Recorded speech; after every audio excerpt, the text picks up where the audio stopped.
Gabriel gave a workshop, what, a couple days ago? You gave it yesterday, and you'll also be you'll be on the big stage tomorrow, right?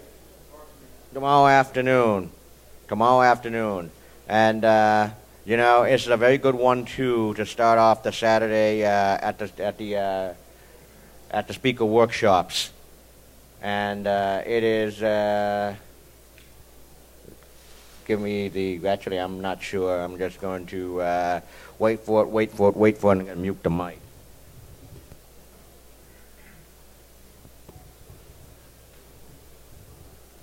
I mean, don't worry about it. This is pretty common. We're really right on schedule, like on the dot, which is excellent. Story yesterday. I don't know if anyone caught it yesterday. We had plenty of AV issues, but one of the worst one was, imagine if you bring in a work laptop from, I'm not going to name who the company is, and imagine that the company laptop you're trying to use for the presentation got everything locked down. No devices, like no Ethernet, no USB, and you can't even get your laptop working on one of these things. So how in the world are you ever going to be able to? I mean, it was like one of the most locked down machines. Like basically, it's almost to a point where it's useless, and we had a 15-minute delay. Nothing could be worse than that. I think we're ready. But without much ado, it is absolutely my pleasure to introduce you to Gabriel Ryan.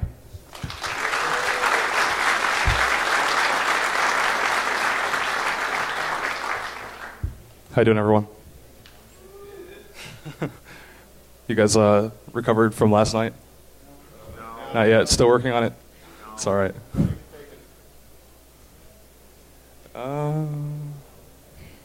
Wait a minute. I have to do some slide shenanigans. This might be the wrong slide deck, but it's okay. I have it the other one, like right here. Dun, dun, dun. Uh-oh. It's okay. This actually isn't the demo gods, it's the slide gods. So I mean if I can just settle for the slide gods, I can deal with that. But as long as does this have everything that we need? Yes, it does. Okay. Next year, I think we're going to have you know what this reminds me? I think next year we're going to have bingo cards. Like, you know, if people have AV issues, if speakers have AV issues, you know, say, if someone brings alcohol on stage, push this, we get all set. We go? I mean, we could just do like the DEF CON AV issues drinking game. Yeah, it's not. Except I don't think any of us would make it out of this room, so.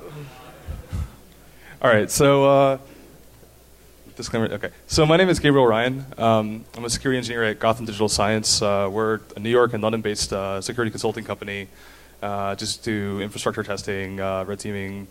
I'm not going to drag this part out too long because time. So new stuff in this presentation. So we're going to be looking at a couple new attacks today, which I mean really are just kind of like building off of like the previous 15 years of rogue access point attacks, and just kind of adding a little bit to the top of that, and just doing some new stuff. So we're going to be talking about hostile portal attacks, in which you can actually steal Active Directory credentials without actually being associated with the network, which is pretty cool. And we're going to look at indirect wireless pivots, which is a way of bypassing port-based access control mechanisms on wireless networks. But before we talk about any of this stuff, we need to talk about Wpa2 Eap. Reason being, it's kind of the background info that we need to understand everything that we're going to be doing later in this talk. So anybody here familiar with rogue access point attacks?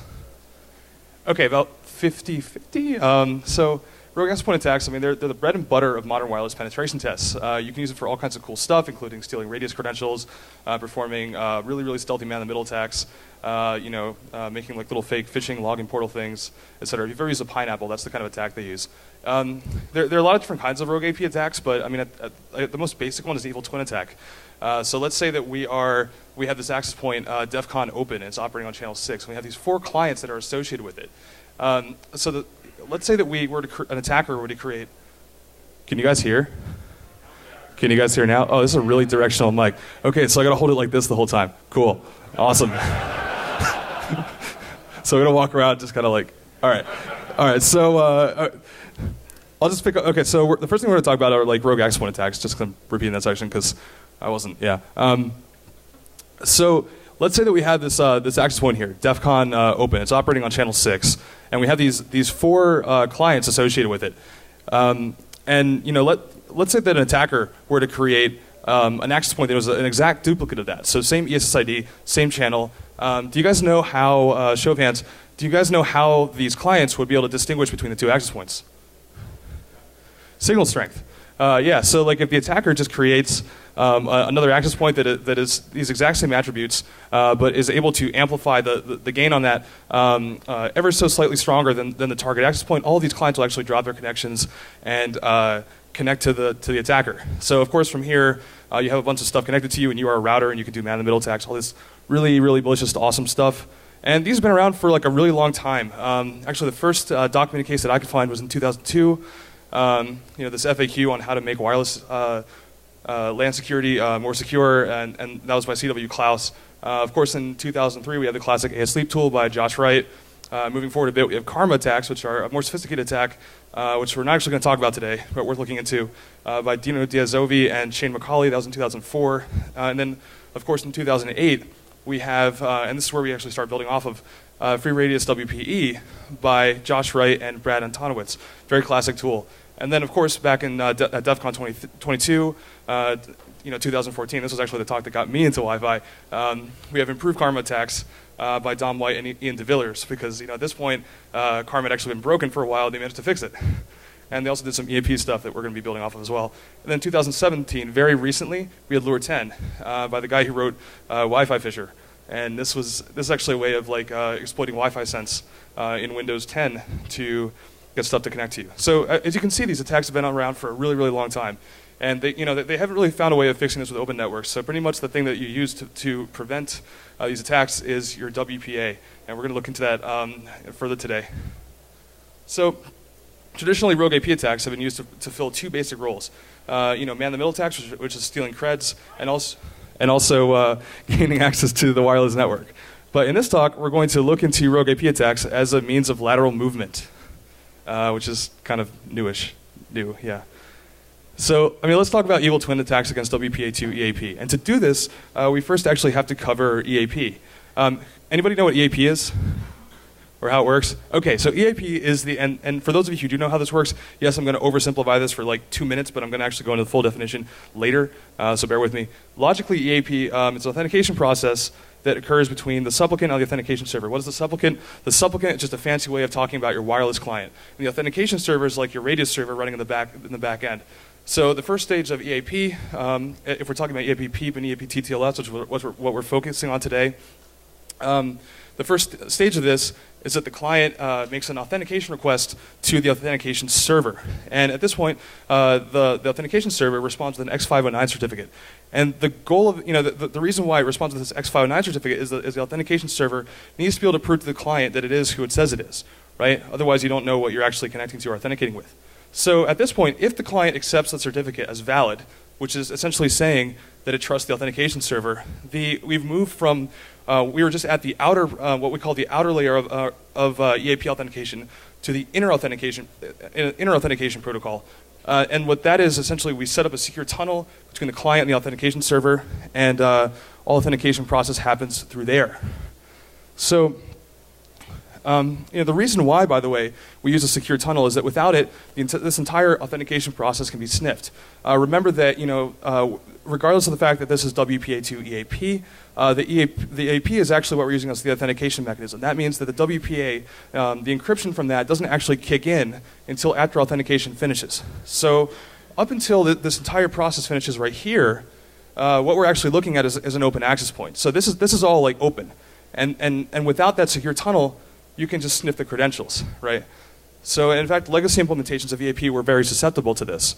EAP-MD5 is a really good example that comes to mind.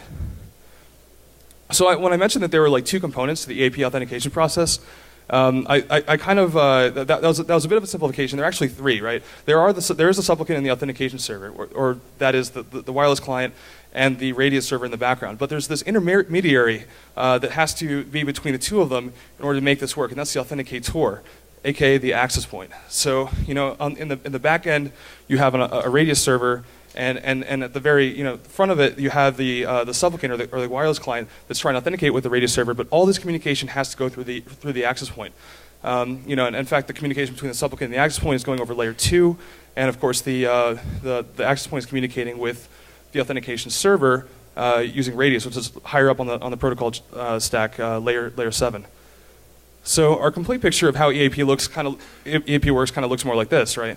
So you have the initial the client is sending the authentication request to the authenticator, and then once again you're getting this response, this X509 certificate, and that's coming from the authentication server, but it's being sent to the client by this AP. And at this point, once again, the client has to accept the certificate, and if the client accepts the certificate, the secure tunnel is established, and the actual credentials, the EAP challenge and response go through that secure tunnel.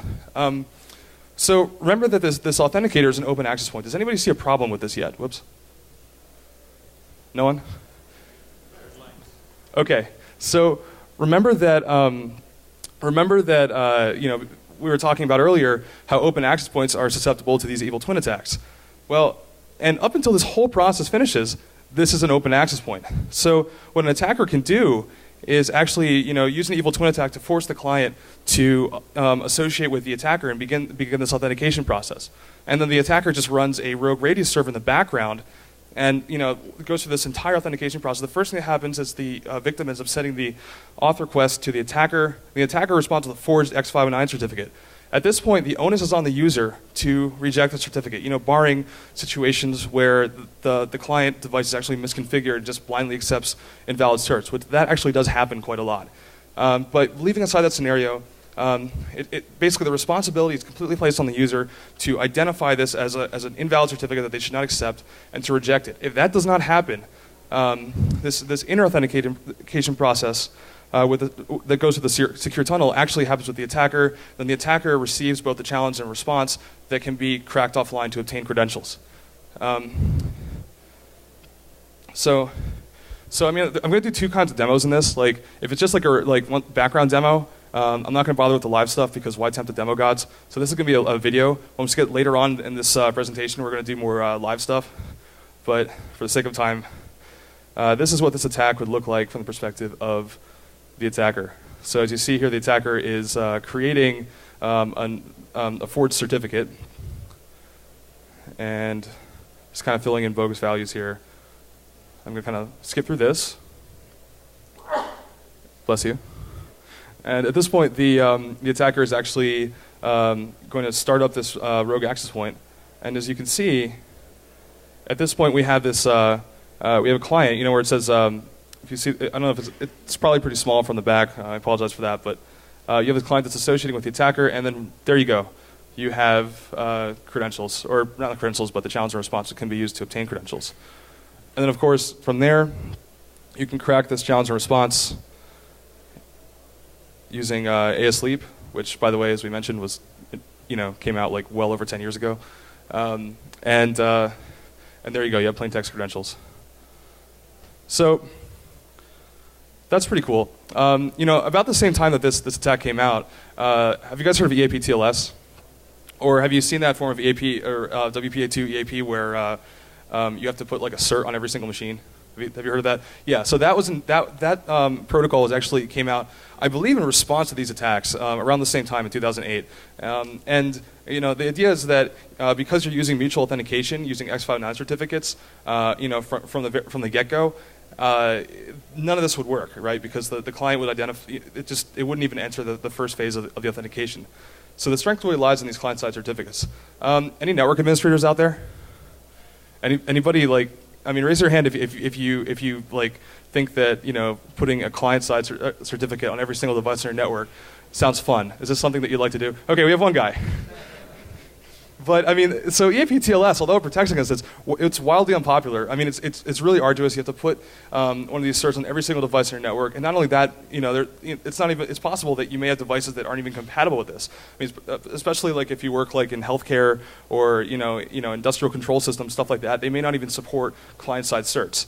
So I mean, you run into this classic security versus convenience scenario where you're forced to choose between an authentication mechanism with a known weakness or a highly secure authentication mechanism that is just really difficult to implement.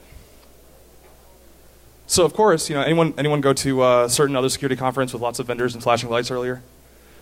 Yeah. So like, of course, this creates a market gap. Someone is going to come in and try to create a product that can be used to compensate for these security issues while still being easy to use. So, and the current trend actually is to focus on breach containment rather than prevention. So the idea is that, yes, you acknowledge the risk associated with using EAP-PEAP or EAP-TTLS, and that this network, is vulnerable to these attacks. But the idea is that, once the attacker gets on your wireless network, you immediately contain them and prevent them from accessing anything important. So what we're going to explore today is whether this actually works. So I guess the most common way of approaching this scenario is to use a network access control mechanism. And I'm just going to present to you guys this little cartoon before I continue. So network access control mechanisms. I mean, this is like one of the most popular ways of containing wireless breaches. And the idea is that, when a new device is added to the network, you immediately, flag it as either authorized or unauthorized. If it's authorized, you let it continue and access stuff. And if it's unauthorized, you place it on a quarantine VLAN or flat out, block the port and disconnect it entirely, and it's not allowed to do anything. So I mean, there's two ways of doing this. There are two traditional varieties of Nack. Yes, there are next generation Nacks, and we'll talk about them more later. But traditionally, we've had two different kinds of network access control mechanism. We've had agent-based and agentless. So with an agent-based Nack, you actually have a software component that's installed on every single authorized endpoint. This agent, the job of this agent is to communicate with the brain of the Nack and pretty much, I allow the brain of the Nack to perform deep interrogations on the endpoint. It's really effective, but once again, you're in a situation where you have to install something on every device on the network. So it's very impractical, kind of like EAP-TLS. You also have agentless Nacks, which it just uses passive fingerprinting and also does like external scans to try to identify what's authorized and what's not.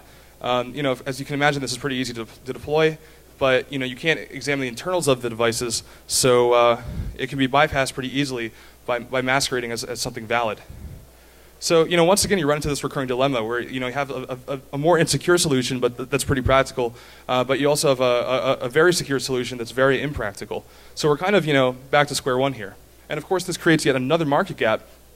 Where there's this high demand for a solution that offers the deep interrogation capabilities of an agent-based Nack, but has the convenience of an agentless Nack. So, this led to the rise of something called the next generation Nack, and there's a lot of different approaches that people have taken. We're just going to explore one just to kind of as an example. So there's a particular Nack that I wanted to bring in here to do a demo with. So. I actually tried to get approved to bring one here, so I put in a ticket to my company's IT department. Of course, these things cost $10,000 a pop. As you can imagine, yeah, that didn't go very well. But not only that, our legal department just kind of said, yeah, you shouldn't go up. Keep this vendor neutral. So for the sake of keeping this vendor neutral, the vendor that we're going to talk about is going to be referred to as vendor A. And if you're really curious and want to know who or what I'm talking about, do some research. You can probably figure it out, but I know nothing. So vendor A uses a good example of a next generation Nack, and an approach to kind of like bridge this gap between agentless and agent-based and agentless solutions. Is vendor A. And vendor A uses WMI to interrogate new devices. And this allows it to perform deep internal checks without using an agent. And to do this, it authenticates over Smb using a single administrative service account. And this single administrative service account runs with pretty high privileges. I think it actually runs as DA, if I remember correctly. And this allows it to perform deep interrogations without the use of a network. Unfortunately, does anyone see a problem with this? Yeah, you have this single point of failure. You have this device that can access everything on the network with high privileges, and is sending hashes to every new endpoint that accesses the network. So you have God mode hashes sent to every new device that gets on the network, and you have a single point of failure. So background info. Raise your hand if you do not know what an Smb relay attack is. Okay. What about those of you who do know what an Smb relay attack is? Raise your hand. Oh, there are a lot of undecided people here. Great. It's okay. It's early.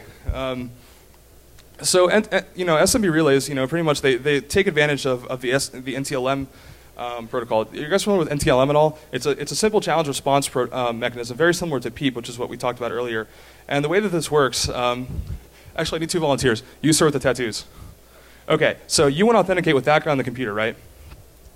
So what you're going to do is you're going to send him a plain text string, right? Saying, you're going to say, I want to authenticate with you. And you're going to say, okay, that's great, right? Here's a plain text string. Encrypt it for me using your password hash. And you're going to say, okay, you encrypt it using password hash, send it back to him. And then at that point, he's going to say, he's going to decrypt the encrypted string using your password hash. And if the decrypted string matches the original string, then the authentication attempt succeeds, right? Does everyone kind of get how that works? All right, that's Ntlm, guys. So no need to overcomplicate it. So with an SMB relay attack, okay, now I need 3 people. Can someone stand right there? Yes, excellent. And actually, tell you what, can you guys pass it? I don't know what this is, but I'm going to borrow it. All right, can you head it to that? Yeah. So now you are going to attempt to authenticate with this dude. But the thing is, you think that he is him, right? So you're gonna pass your authentication attempt to him, right? And you're gonna just pass it directly on to this dude. No, you're not gonna keep it. And then you're gonna pass it back to him, right? And that's the encrypted string you're passing back. You're going to or the plain text string. You're going to encrypt it and pass it back to this dude. Yes, exactly. And now you're going to just relay it back to the server, and you're going to decrypt it. And is it good? It's good. Okay, so you're going to pass it to this dude. And oh shoot, he's authenticated with him instead of him, and that's an SMB relay attack. And you can kind of explain this using diagrams too. But I mean, does everyone get SMB relay now? Okay, good stuff. So going back to these next generation Nacks, or this particular one, of course, if you have everything authenticating using Ntlm, then and you're sending hashes to every new thing on the network, at this point you have the risk of SMB relay attacks, where you can just authenticate with the network and wait for the hash to be sent to you, and then relay them to anything that you want to authenticate with.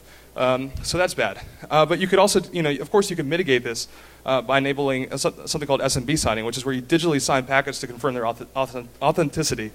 But by default, this is actually disabled on Windows machines, except domain controllers, and that's because group policy is actually downloaded over SMB. So, and the cool thing is, in this case, you don't actually need a man-in-the-middle attack because the Nack appliance is trying to authenticate with you.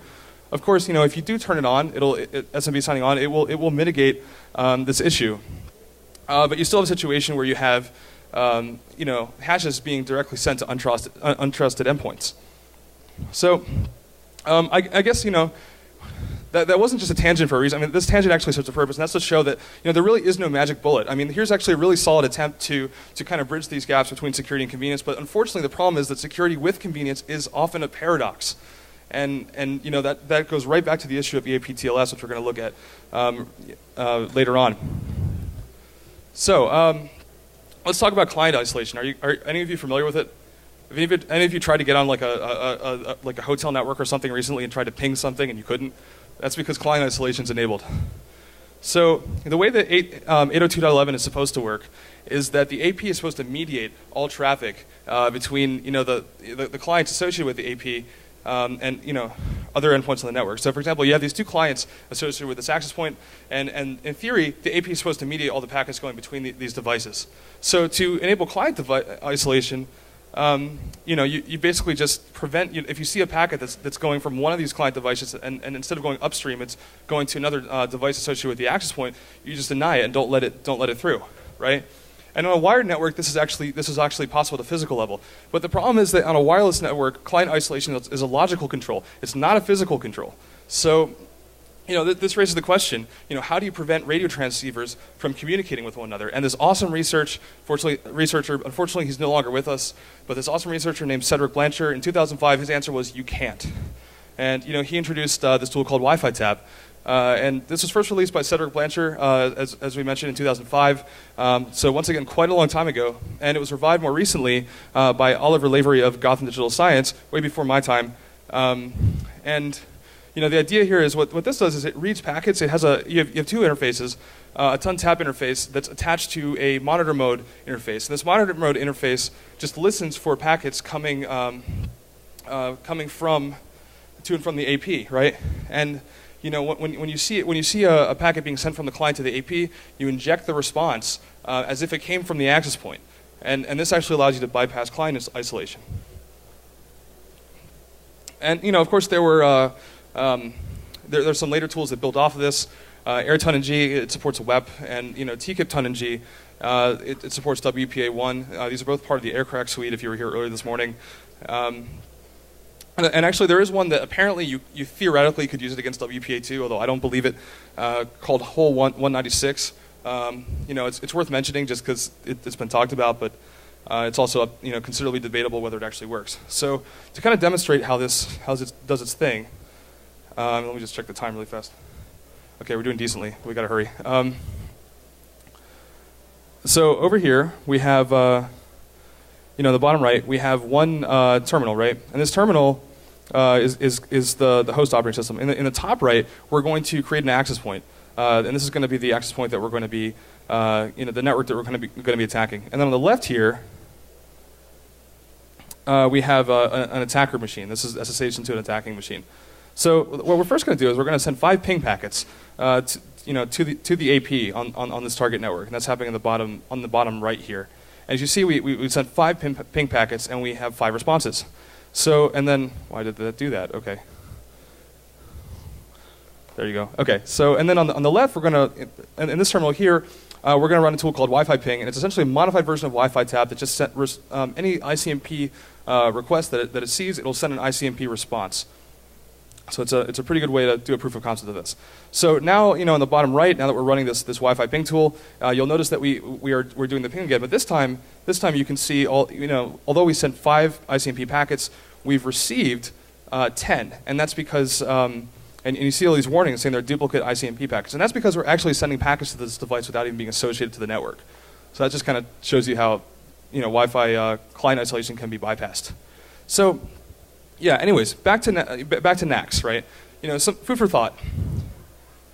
We've been focusing on whether or not Nacks in general are effective against stopping direct attacks, right? But what if we're missing the point and not approaching this the right way at all? The role of a Nack in containing a wireless breach is to prevent an attacker from accessing sensitive resources after the breach occurs. And unauthorized endpoints detected, it's either placed in quarantine or the port is blocked. When this happens on a physical or on a wired network, this is actually a physical restriction, so it's pretty solid. But on a wireless network, this can only be a logical restriction, and more on this later. So I think to understand the implications of this, it's best to use an example scenario. We're attacking a wireless network, and it's used to access sensitive resources, and we've already breached the perimeter using the attack we did in the first part of this talk. This is us on the left. We're an attacker on this quarantine VLAN, and on the right we have the victim that's on this restricted VLAN. And we obviously, we don't want to be on this quarantine VLAN. We want to be able to get over to this restricted VLAN and access, the sensitive resources and stuff. Unfortunately, we've been flagged by this network access control mechanism as unauthorized. So, we're kind of, we've been jailed. We can't really do much. So the question is, how do we get out? Well, let's talk about some more stuff. Anybody here use Responder before? Okay, cool. So, some of you probably are familiar with LM&R or MBTNS poisoning. Once again, quick review. Who here knows how NetBIOS name resolution works? Okay, a couple people. All right, so quick refresher. The way NetBIOS name resolution works, basically there's a cycle that goes through. The first thing that happens is that the Windows host checks the local cache of stuff that's previously sent information to. It'll also check the LM host file, which it's a hard-coded file that resolves host names to IP addresses. If that fails, it'll use a local DNS to attempt to resolve these names. And finally, if all those options are exhausted, it will fall back to 2 protocols that, although under the hood, work a bit differently from a higher level logical perspective, and also in terms of the security implications associated with them, can be thought of as logically equivalent. And that's LM&R and MBTNS. And these protocols are best understood through example. Let's say that you have 2 NetBIOS machines on the network and named Alice and Leroy. Alice wants to get a file from Leroy, but Alice does not know Leroy's IP. So Alice is first going to exhaust those three options, right? Local, attempt local resolution, also try local DNS. And if that fails, Alice is going to make a broadcast request across the entire subnet using LMNR and MBTNS. So at this point, every computer on Alice's subnet is going to receive this request. And the idea here is that despite all of them receiving it, only Leroy will respond. Does anyone see a problem with this? Yeah, so it's kind of an honor system. It's very similar to ARP, in fact, although it came out like 10 years later, so I don't get it exactly. But the problem is, if Alice receives two responses, only the first one is considered valid. This creates a race condition where an attacker can just wait on the network for LMNR and MBTNS queries and respond to all of them. At that point, the victim will end up sending traffic to the attacker instead, creating a man in the middle. So a quick demo on how that works. We have the attacker on the right, or on the left, should I say, and a victim on the right. And the attacker is going to run a tool by Lawrence Joffe called Responder that's going to do this. As you can see, we're poisoning LMNR and MBTNS, and we have these rogue servers here that are going to wait for the authentication attempt. And on the right, we're going to attempt to access a non-existent SMB share. And the reason why we're doing a non-existent SMB share is because it's guaranteed, the host is going to see that, and it's guaranteed not to be able to be resolved locally or using local DNS. So it's going to we know that it's going to fall back to LMNR and MBTNS. So we're going to do this. As you can see here, we end up with hashes very quickly. So we're about 5% through a little escape attempt from that thing. But I mean, this is all right. The other thing we need to understand in order to figure out, understand how we can get out of this, is another attack that we'll briefly cover called redirect SMB. So anyone know what redirect SMB is? All right, it's pretty straightforward, right? You trick the victim into accessing a URL that takes them to a server, and all this server does is redirects them to an SMB share on the attacker's network, or an SMB server. So they get redirected to this SMB server, and at this point, IE or whatever it is they're using is forced to do Ntlm authentication with the attacker, and you get hashes, much as we previously saw. Requires a bit of social engineering. Okay, back to wireless, and this is where we go into new stuff, which is cool. Let's talk about hostile portal attacks. Hostile portal attacks are a way of stealing Active Directory credentials without direct network access. So how many of you guys seen something like this recently? Yeah, so that's a captive portal. And the way a captive portal works is that all DNS queries are resolved to the captive portal. This is the DNS server is pushed out through a DHCP option, and then the DNS server then sends everything to the captive portal. Of course, you can also redirect DNS traffic in case they're manually specifying a DNS server. And of course, you can if that fails, if they're trying to access stuff directly using IP address, you can actually redirect HTTP traffic to the portal as well. So a hostile portal attack is very, very similar to this. It's based on the redirect SMB attack, but instead of the victim being forced to visit this captive portal login page, they're actually just forced to access an SMB share. So you redirect to an SMB share instead of a login page. Very simple, but very effective. You force the if you look at this, in the background, by the way, you poison all LMNR and MBTNS in case they're just completely idle. But this is how it would work. You have an attacker, and you have the victim on the target network. Use a rogue access point attack to force the victim to associate with you, and then you immediately redirect them to this SMB share using the same technique we use for a captive portal.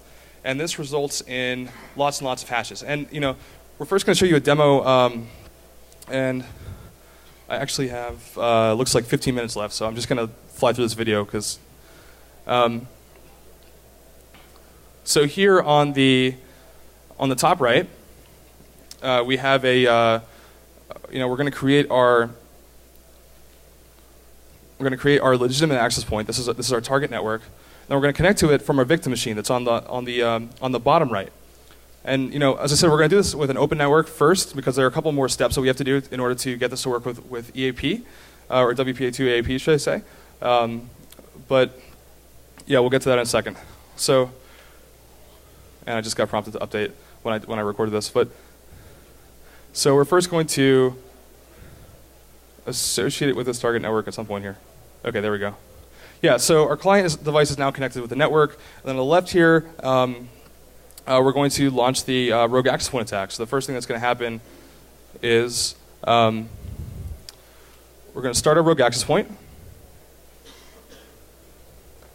and then we're going to send some deauth packets to kind of force it to roam from the target BSSID to our rogue access point.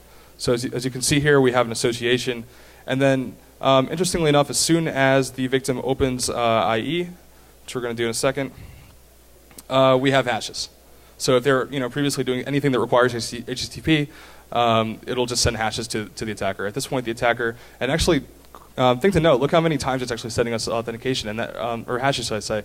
And that's because every time we type in a new character into the address bar there, that's actually sending out an HTTP request to Bing search. And that, of course, we're just redirecting that. So every time we type in a character, we're trying to authenticate with the attacker. So, all right, so if we're doing this with WPA EAP networks, it's going to require a little more work. And this is because, in most cases, we're going to be talking about EAP-TTLS and EAP-PEAP. Both use Chaffee-2 as the inner authentication method. Although you can kind of you can often get EAP, clients that are connected to an EAP-TTLS network to agree to something a little less secure than that. But especially with EAP-PEAP, you're stuck with Chaffee-2. So what this means is that with Chaffee-2, it's actually a mutual authentication protocol. So this means that the Radius server must prove knowledge of the supplicant's password in order for the inner authentication attempt to succeed.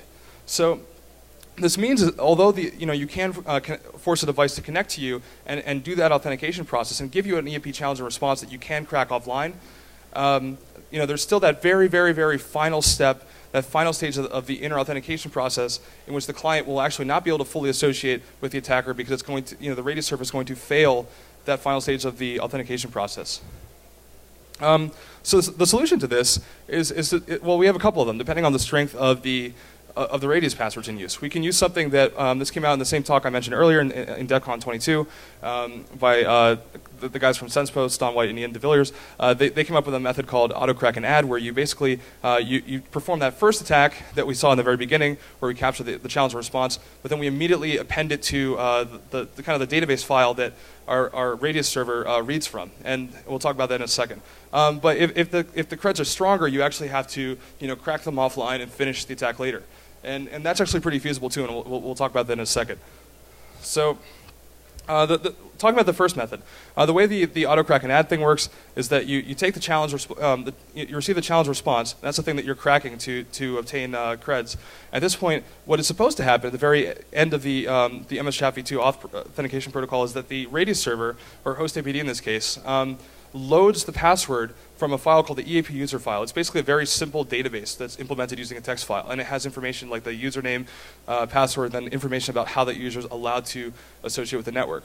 So it loads this password, and it uses that to forge the authentication response, which is sent with the success message to the victim.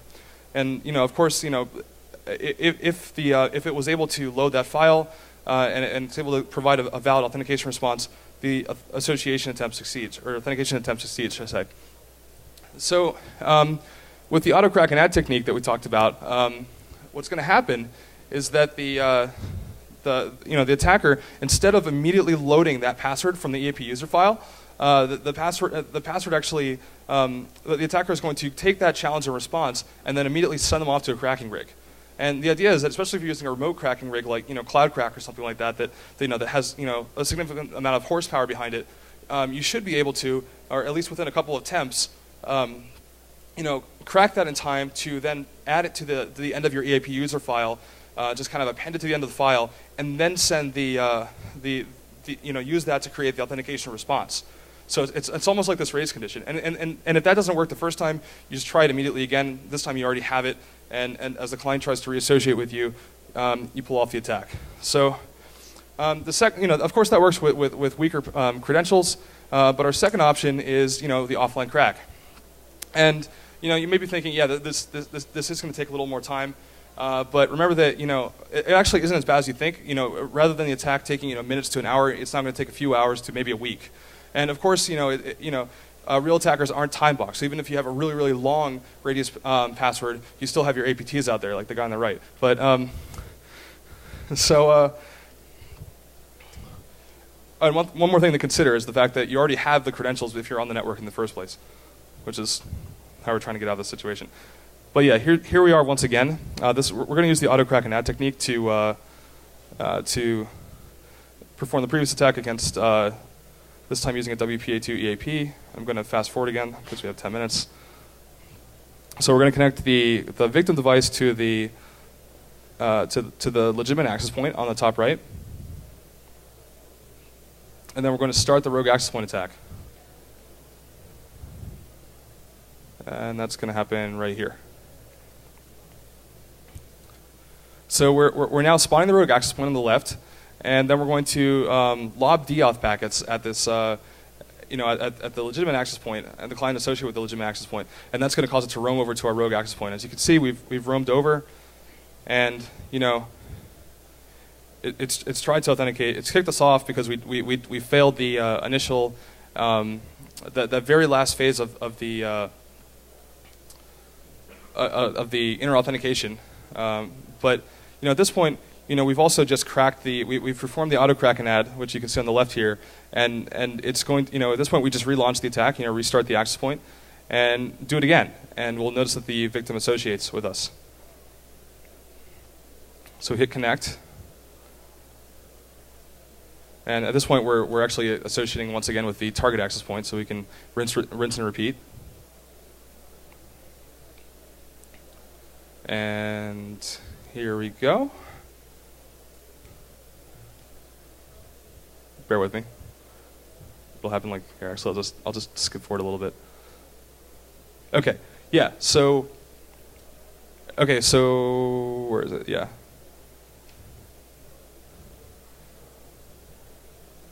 Oh.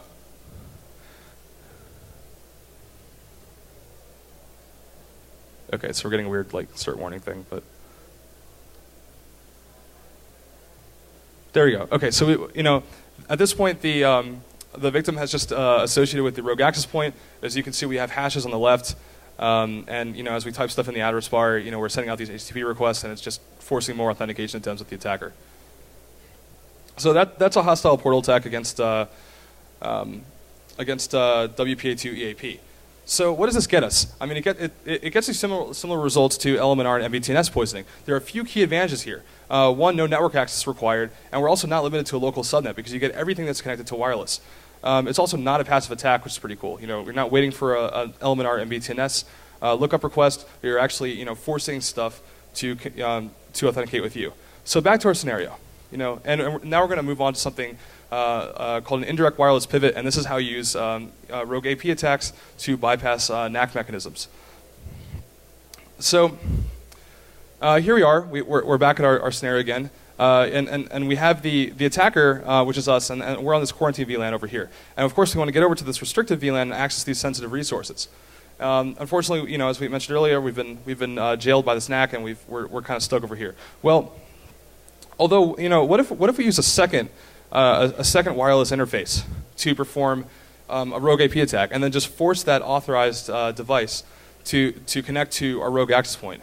At that point, we could just use the hostile portal attack, which we just talked about, to get this device to send us Ntlm hashes. Crack those hashes offline, and at this point you have the capability to authenticate with the victim and place a payload on the victim. You might have to come back, repeat the first part of the attack to get it to connect to you, but whatever. So at this point, we send this payload to the victim, and what if we use like a scheduled task or something like that? For the sake of example, forget about being stealthy for a second, but just for the sake of example, we use a scheduled task, a time payload, and then we just allow the victim device, which is authorized, remember, to reassociate with the wireless network that it was originally associated to, that we're attacking. Well, at this point, it's still authorized, so it just gets moved over to the restricted VLAN, and now we just wait for the reverse shell. And this Nack that you see in the middle, this could have been the most effective Nack in the world. It wouldn't have mattered because we were still able to remove this device from its habitat, from its target network, onto a network that we completely control, and we can attack it. So a better approach, a faster approach for doing this, is to use an SMB relay attack, right? So we talked about that earlier, but let's say we have two devices now, and you have to use two devices because, unfortunately, since 2008, due to a service patch by Microsoft, MS08068, I believe, you can't actually just do an SMB relay attack from one device and then back to it. That's an SMB reflection. You need at least two devices in order to make it work. Let's say we have a couple devices on the network, right? Once again, you force them to associate with you, and assuming that you have an account that can authenticate with both, you perform the SMB relay attack. Well, you do the hostile portal attack, and then that allows you, remember, you're receiving Ntlm hashes at that point, so you can perform an SMB relay attack. And then, once again, we place a time payload on the victim, on one of the victims. You allow the devices to reassociate with the target network by killing your rogue AP, and then, once again, just wait for the reverse shell. And let's show you guys this attack in action. Then we'll wrap this up. So now we have two victim devices on the top left and right. We have Leroy and Jenkins, and then on the bottom left we have our legitimate access point, and then on the right we have the attacker. So the first thing we're going to do is we're going to connect both of these devices to the network, and we're going to start a rogue access point attack, like so on the right, and so our rogue access point is now live, so we're going to send DAuth packets to force it to roam, the client devices to roam. All right, one of them is authenticated, as you can see right here. And we're going to do this again, but this time for the second client device, and there we have this second authentication. So both devices are now associated with our rogue access point attack, or our rogue access point. So now we're going to create a stager. We're using the Empire PowerShell framework, if you guys are familiar with it, but if not, it's kind of like Metasploit, but using PowerShell. It's the easiest way to describe it. But the stager, that's our payload. So we've generated our stager, and we're going to, at this point, we're going to find an IP address of one of our associated clients. So we're going to settle for Jenkins here, and we're going to use Jenkins' IP address. And then we're going to take our stager and use it as the payload for SMB Relay X, which is a SMB relay tool, right? And as you can see, we interacted with IE that gave us HTTP traffic, which was enough to set up the SMB relay. And if we go back, there's a bit of a delay on the reverse shell here. We're going to receive our first reverse connection, which is going to allow us to place that time payload on the victim. There we go. If you can see that little green text that says initial agent, blah blah blah, connected to 10.0.0.184, now active. That's our that's our payload, and we are now actually executing commands on the victim machine. So now we're going to use a module. We're going to use a scheduled tasks module to place a scheduled task on this machine that we're authenticated with it. Before we do that, we're going to run whoami, and also see we have our privs right now are NC authority system, and we're also going to to check the host name and figure out which one we're connected to. We're going to use the hostname command. So we're going to do shell hostname, and yeah, we're connected. We're currently have a shell on Jenkins. So that one on we're this guy on the left right there. And yeah, we're going to create that scheduled task. And what's going to happen here is that we're going to set the time for execution just a couple minutes in the future, right? So interesting thing happened when I was recording this, which was that I actually forgot to attach the virtual device that was associated with the first wireless interface to the virtual machine, right? And I was originally going to just re-record it, right? But then something really interesting happened. I did set 160 retries. For that second payload, the time payload. So what I ended up doing is I reattached the. What you're going to see me do is you're going to see me reattach the first device, that I forgot to attach, and then a couple seconds later, I'm still going to receive the reverse shell because this thing is still consistently trying to connect over and over again to this device that wasn't there. So I thought that was kind of cool, so I kind of left it in there. So we've executed it. At this point, we're going to actually kill our rogue access point attack and allow everything to reconnect. And you'll notice on the left here, we have one association right there. And our second association should have happened as well. At this point, I'm going to skip through waiting through 2 minutes of this. 2 minutes. Just enough time we need. Okay, cool. So I'm going to skip through this. And you see here, should see me reattach the network adapter because I'm trying to figure out what's going on. And then I'm like, oh, yeah, time to redo everything. And then I start clearing everything, right? Oops. And I start clearing everything. And I hit the back button on this because I'm about to clear everything and start from scratch. And then I receive the initial agent. So it actually did work as soon as I plugged in the network adapter again. So that's an indirect wireless pivot. So the equivalent technique of doing this in a wired network would be literally unplugging an authorized device from the wall and then connecting it to a hostile network on which you can actually attack it. The reason why we're able to do that is because port-based access controls rely on the assumption that the physical layer can be trusted. In a wireless network, WPA2 EAP is the means through which the integrity of the physical layer is actually assured. And if you can't trust your EAP implementation and you have a weak form of it, the attacker can freely control your physical layer, and it basically renders port-based access controls irrelevant. So what this demonstrates is that port-based Nack mechanisms, they don't really effectively mitigate the risk presented by weak WPA2 implementations or EAP implementations.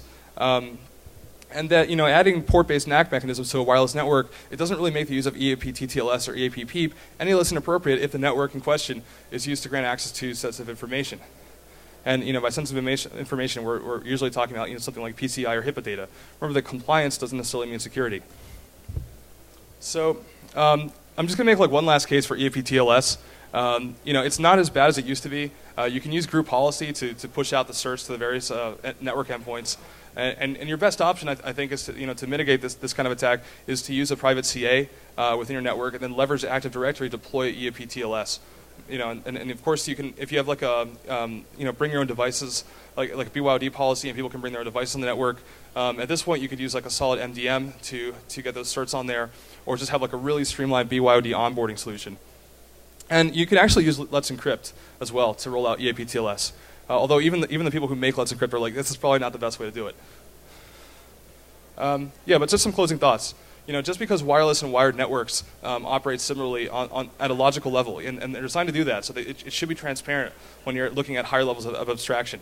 On a physical level, in terms of the physics behind it, they work in a completely different way. And so you have to keep that in mind when designing security mechanisms to protect them. And of course, as a community, we should really question whether it's a sound decision to neglect EAP-TLS completely in favor of more reactive approaches that focus on access control rather than threat containment. And of course, I think most importantly, the needs for convenience and security, they're usually at odds with one another. So I think we should just be really honest with ourselves and maintain a very healthy skepticism toward proposed solutions that promise both. And if you want to look at the tool that I've been using to do this stuff throughout the demo or throughout the talk, you can go to github.com/stolces/eaphammer and check it out. It's open source. Thank you.